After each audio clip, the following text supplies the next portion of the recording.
to share something with you. That might put me in a very negative light, yeah. Relationships are not my forte. See if someone grabbed up my wife or something completely different ballgame. I'll walk away from here, and this has been like a therapy session.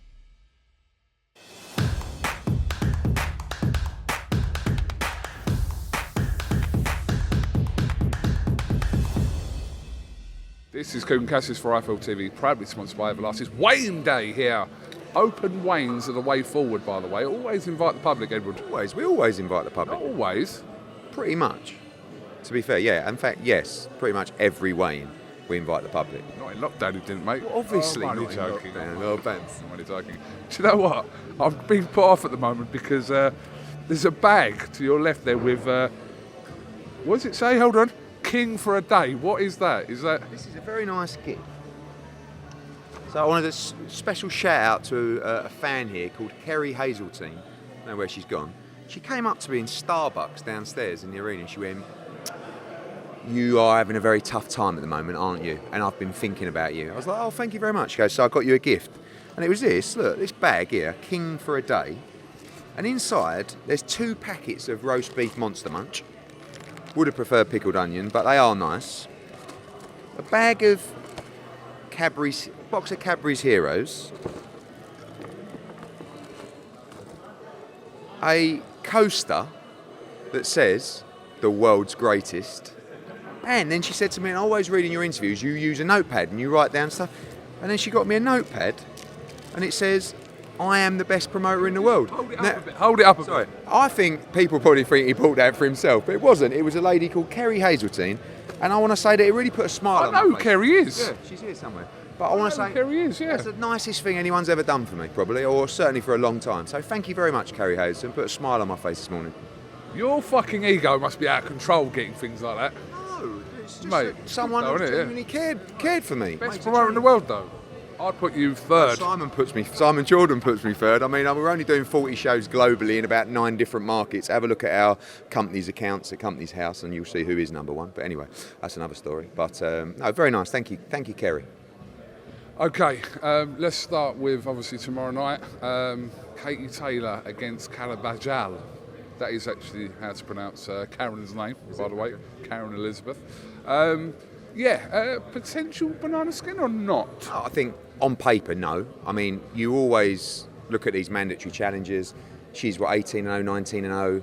She's a very good fighter. She's not a pound for pound great like Katie Taylor. I think the only danger in fights like this is, can you lift yourself and can you motivate yourself to put in the kind of performances that Katie Taylor did? If you remember her performances pre-Serrano, she fought a couple of mandatories, and those performances weren't as good as the Serrano performance. But I think, she looks in great shape, Katie, and I think, Carabajal will give her all she can handle, but I just believe she's the pound for pound best fighter in the world, and in that respect, I expect a good fight on Saturday, but I expect a Katie Taylor victory, hopefully one that can lead us to Croke Park next year. Yeah, that's what I was going to come into. Croke Park, much talked about. It is on Katie Taylor's bucket list that she wants to fight in Ireland at some point next year.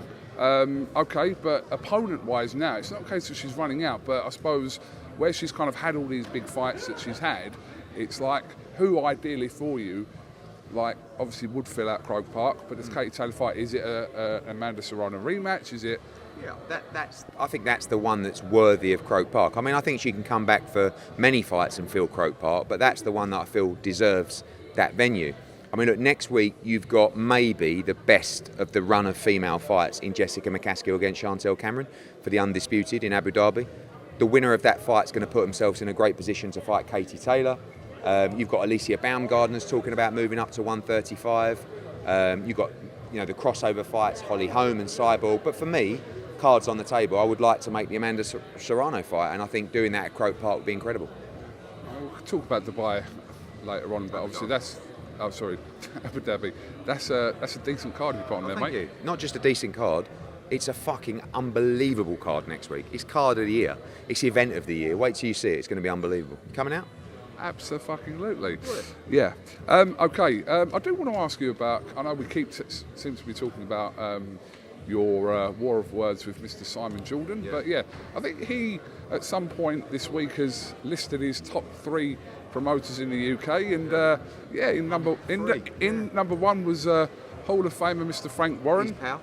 His pal, yeah. Number 2 was actually, I thought he was going to go 2 with you, but he's gone 2 with the rookie on the block, Mr. Ben Shalom. I think you should. You were Who else third. is out there? Mick Hennessy, my good mate Steve Wood. Just stick me down. I'll take 8.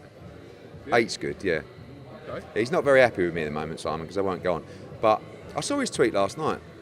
It's quite Yeah, funny. he disputed a lot of what you said Alright, about so where let- you so met. Go I on. was going to tweet about it, but I thought rather than go backwards and forwards, like I won't. I was going to actually DM him because he said, right? He said I was a liar, right? So I said, firstly, he said I met Eddie Hearn when I gave him a mobile phone. The reality is someone I was working with at a company called LEA Events, Duncan Goodhue's company, back in 2000, right? Maybe a little bit before, 1999. Show my age. Actually more, 1998 maybe. Simon Jordan had a company called Mobile Phone Centre, right? Which he built from scratch. Amazing. What he did was incredible.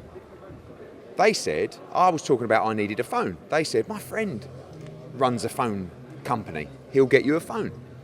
So I spoke to him on the phone and hands up, he was unbelievably, courteous. He got me a phone from his phone shop and my number, which I still have today, which you know, so does most other people. He got me that. I never met him. I spoke to him on the phone once. After that, I saw him in Porto-Banús and I actually went up to him and told him about the phone that he got me. After that, now when he said to me, I'm lying, I started thinking to myself, did I imagine this?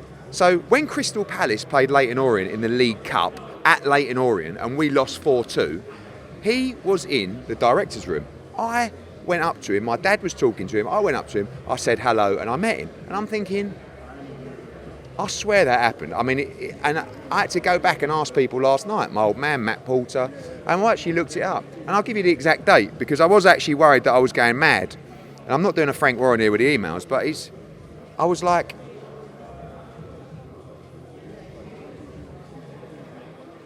I'll tell you another funny story. Okay, so on the 21st of August 2001, Crystal Palace played Leyton Orient in a cup at Brisbane Road. We lost 4-2. Simon Jordan was there. I'll say anyway. He was so obnoxious, and I remember seeing him that night thinking, and I do apologise about the earrings, because he did have highlighted hair, and I thought he had an earring when I met him in Porto-Banús. But all of that process is true. I met him in Marbella, obviously didn't have any kind of impression in his life at all, and he was in the Leyton Orient boardroom when Palace beat Orient 4-2, and I was there, and I met him. But anyway, I'll talk about that with him. But he's welcome to come on my podcast. I'm going to invite him to come on my BBC podcast. BBC, is that back? Yeah. Yep, series 5, I think now, and we can talk about all those things, and I'll also debate with him the Conor Benn situation as well. Can't say fairer than that. Okay, but you're not willing to go back onto TalkSport, onto his At some show. point. I mean, look, I have this show, then I have Abu Dhabi, then I have Cleveland. I'll be back in 2 or 3 weeks. I honestly don't mind going on TalkSport, but he's also welcome to come on my BBC podcast. It does surprise me that you wouldn't push for that. I know what you were talking to Oscar about yesterday, saying that, why do I have to do it? You went on to... It's not why. Look, But if he's making them comments, and if you went to him, all right, I'll come on the show tomorrow, I'm sure they'd have you on in a second. But why wouldn't you do that? Yeah. If I phoned up and said, can I come on the show? Of course, they'd love me on the show. It would do big numbers. And I'm not saying they need me for big numbers, but obviously, I don't know if he's pay-per-view or what, but he would have a right touch if I went on. You and Jordan probably is pay-per-view. I think we should have a fight. Do you know what I mean? I think that would be... I reckon he can't fight at all. I can't fight. I think it would be unbelievable. We'll do it for charity, right? And then we'll have a debate after. You've got to do it now, though, because obviously What, the boxing... fight? Yeah, because otherwise it's no relevance in 6 I mean, I've months. got a broken finger, but I'll still fight. I reckon we do it. No, but seriously, I have no problem going on. I will go on as well. I think he was very unreasonable. I think he would have undertook exactly the same process as I did. What's he unreasonable about? Because you have to understand the situation you're in. We are not the regulatory body. Contractually, we cannot cancel the fight. The opponent can cancel the fight, or the British Boxing Board of Control cannot sanction the fight. They had all the information from every test that Conor Benn has done. And it's their decision. And again, yesterday, I can't win because on one hand, Eddie Hearn's gone to Australia and Mexico. He's not talking to the media. Then I come back and I've done, 8 hours this week talking to the media about Conor Benn. Then apparently I said too much. Then the lawyers called me last night and said, look, I can't. He has got a legal case, Conor Benn. And there's only so much I can say, but I don't mind standing in front of you and telling you how I feel. But at some point, and which is ultimately now, and you're going to ask me about it, and I'm going to say the same thing. The British Boxing Board of Control govern this sport in this country, okay? When we receive information like that, it is on them to make a decision. Now, for reasons that will come out, they chose not to make a decision about certain things, and on other things, delayed to make a decision, and eventually, 3 days before the fight, made their decision not to sanction the fight.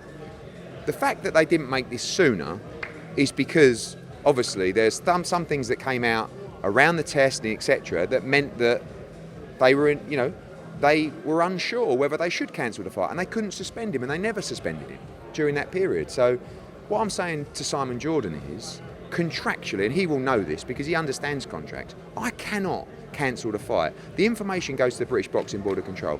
If the opponent wants to cancel the fight, contractually they can. But also, it's up to the board to make a decision. They're the regulatory body. It's easy for them to say, Eddie Hearn should have just pulled the fight. It's not down to me to pull the fight. I'm not the regulator. I'm not the governing body. And contractually also, I can't. So all the information's supplied. And again, going back to the information, and this is the hard thing because we can't go into this information as deeply as we want to until it goes before a jury or a hearing or whatever it's going to do.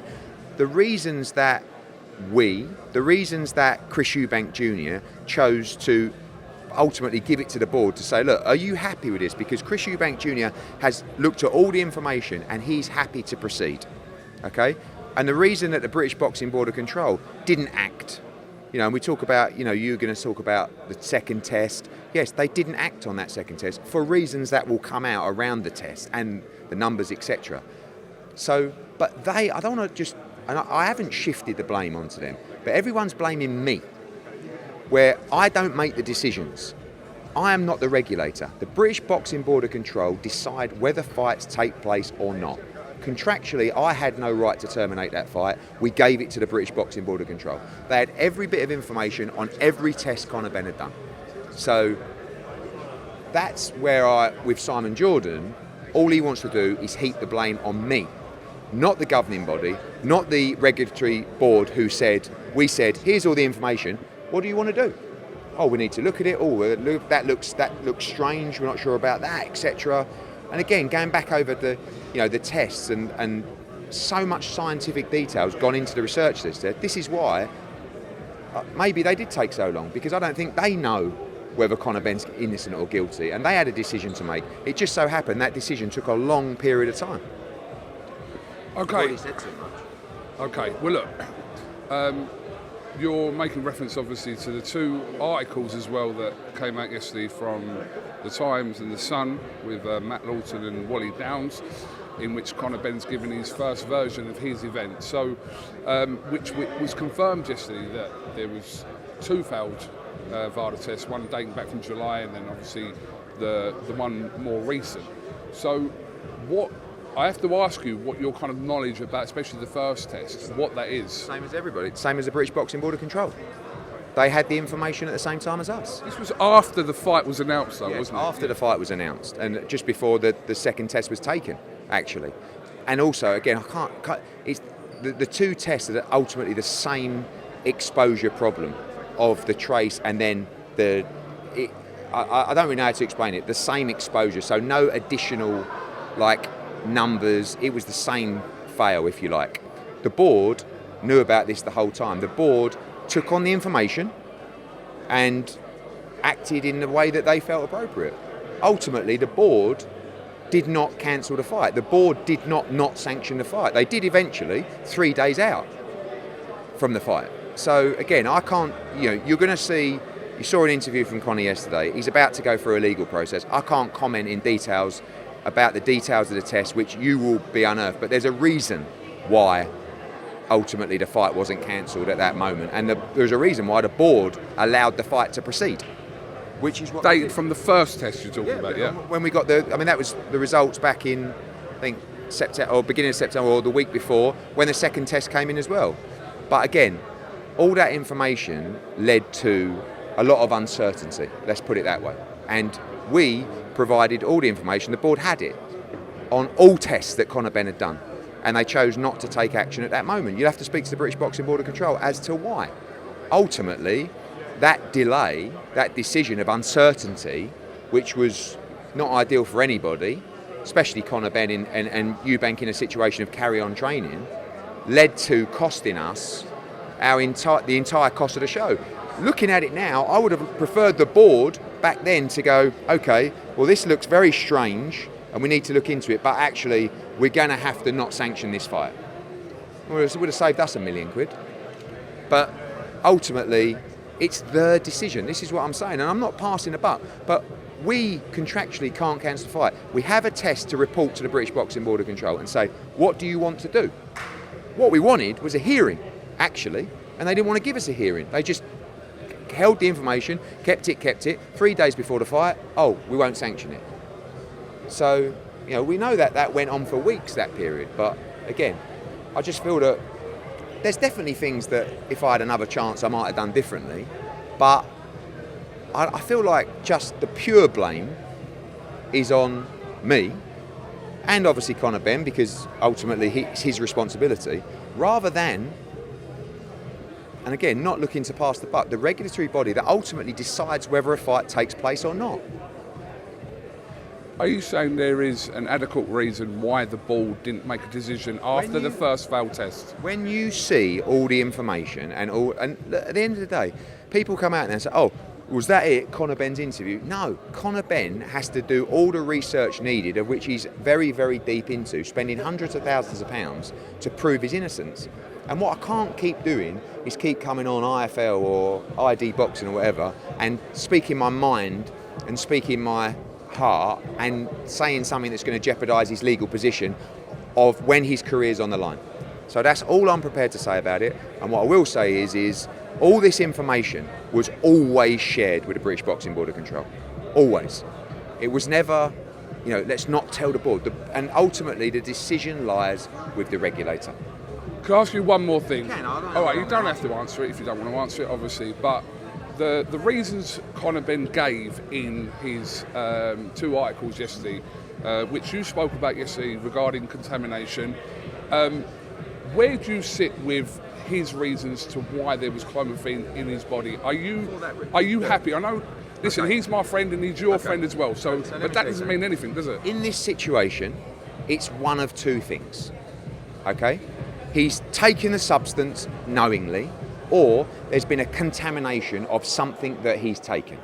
That's the only 2 situations. Agreed? Right? Agreed, yeah. So, when we look, and again, I'll bore it, when we look at the levels, when you look at this drug, when you speak to the specialist, this drug, when taken for the benefit of being performance enhancing, will stay in your system for 10 months.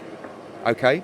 The equivalent, what the trace amount that was found in his system, again, I don't want to go too deep because this is a big point for him, is not even 2% of 1 tablet.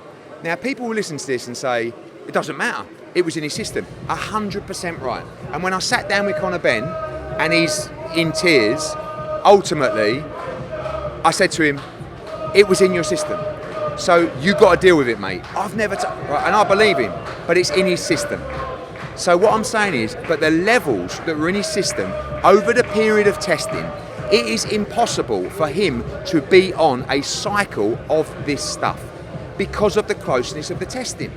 So what I'm saying is, I believe it was a contamination. The problem with that is, probably nobody else was, how do you prove it was a contamination? Well, you prove that by the science of the numbers from the testing, because when you take this drug over a period, you cannot test negative, a week after or 3 weeks, 4 weeks after. It stays in your system for months and months and months. You do not take, this is everybody who I've spoken to and experts in this field, you do not take this substance ever unless you are the biggest brain dead moron that could possibly be on the earth. I know how he operates in the gym. I know how meticulous he is with his preparation, and I believe him. I don't really care if people think I'm deluded or I'm a moron. I just have to give you my opinion with what I know and knowing Conor Benn, and that I stand by that. And people say to me, oh Eddie, you should stop backing Conor Benn publicly, it's not a good look for you. I don't care, I'm just being honest with you. Who's saying that to you? But people do, like, oh, are you sure you want to? I'm just telling you, I'm real. I've had this kid in my office a dozen times. I've had his dad in, I've had Tony Sims in, who I trust. And people also, there's a lot of people out there, and again, I'm not going because people moan about me saying this, but people like Tony Sims, right? The purest man in boxing. And, you know, he's getting called out for being involved in this secret. It's absolute bollocks. But the fact is, it's in his system and he has to explain himself. And it's very likely that he will receive a ban if he cannot explain himself. And it's going to be very difficult to exactly, but what we can explain is the actual science of the tests that have come back in terms of the levels in the system. If he was actually taking it, how would they read? How would that play out over a period of time? And it does not make any sense at all. Even Victor Conte come out last night, you know, almost defending him. But, you know, this is a guy who's obviously very suspicious, and I've seen him be very harsh on people. You know, again, when we talk about clomiphene in chicken and eggs, read it. Don't listen to me, read it. These are the amounts that you're talking about. So this is what I believe. You don't have to believe it, but I'm just giving you my opinion. Everybody's entitled to their opinion, right? And this is mine. But he has got a very, very tough fight to clear his name. If he does receive a ban, if that is the situation, will you stand by him? I will stand by him while he plays out that ban. He may receive a ban. I don't know whether it's going to be 3 months, 6 months, a year or whatever. But if he does, he does. And, you know, the one thing that I've said to him all along here is you are responsible for what's in your body, contamination or not. And it's tough shit, mate. If you've been unlucky here, you've got to deal with it, you've got to defend yourself. And if you get a ban, you've got to suck it up. Like, you know, right? You've spoken. You came up to me earlier. You said he ain't in a great place, Conor Benn. He's not. He's in a horrendous place. Right, horrendous. Like, his whole world has fallen apart. And no one really cares. But what if he's innocent? You know? What if this kid is innocent? And I would say that no one cares either, to be fair. Well, they didn't last time with Dillian White, did they? I'm just saying, they don't either way. Like, for what he's going through, like, just think for a second, like, and you can make your decision. But all I'm saying is, let it play out, because from our point of view, if honestly, with all the stick that we've had and all the stick that I've had, honestly, it would be so easy for me to say, yeah, Conor, it's over to you, mate. Sorry, mate, you should be banned from the sport. But I don't. That's not what I believe in my heart. You know, maybe it's because he's my friend. Maybe it's because I know him. But I'm just telling you, honestly, from what I believe and what I know, I believe he's innocent. And again, like, people say I shouldn't say that, I shouldn't back him, but I'm just telling you how I feel. So let him have his chance. And as I understood, people, the regulatory body, the British Boxing Board of Control, had all this information. Why do you think they didn't act? You know, and all of a sudden it's just us. It's not. We give the information to the regulatory body. They had all the information. Ask them why they took so long to make a decision. Eddie, that's Johnny Fisher's lot. The last question, and generally is about this. Do you I know, but do you understand? Because you're in your situation and you know Conor Benn, and I know Conor Benn as well. But do you understand why people are reacting to this situation how they are? When they're not that closely associated with Conor Benn. Do you understand that? 100%. All I ask is that you let the process play out.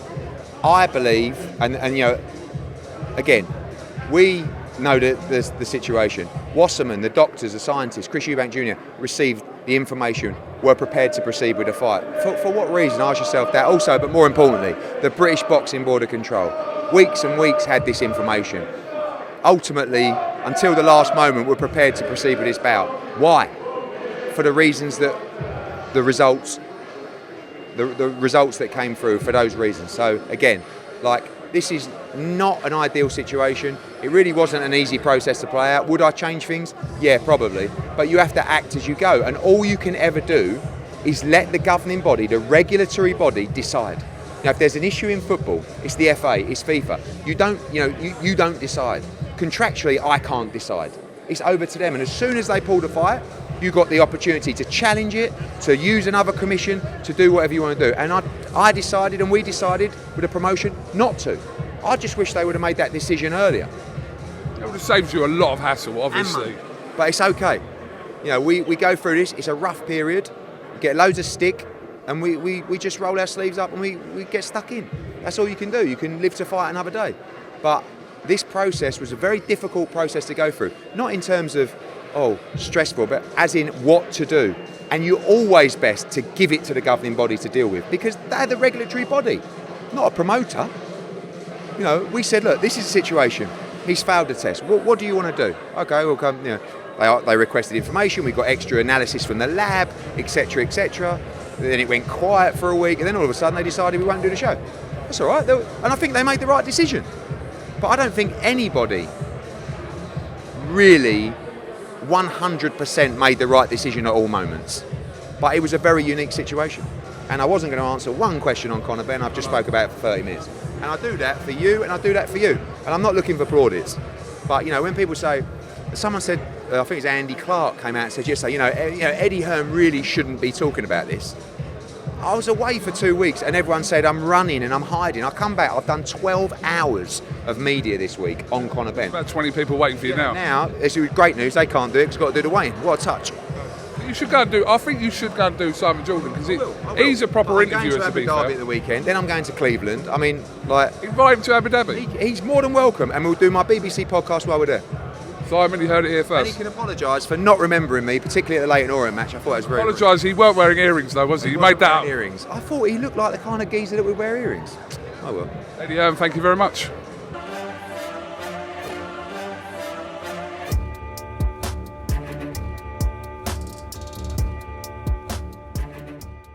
I'm going to share something with you. That might put me in a very negative light, yeah. Relationships are not my forte. See if someone grabbed up my wife and saying completely different ballgame. I'll walk away from here, and this has been like a therapy session.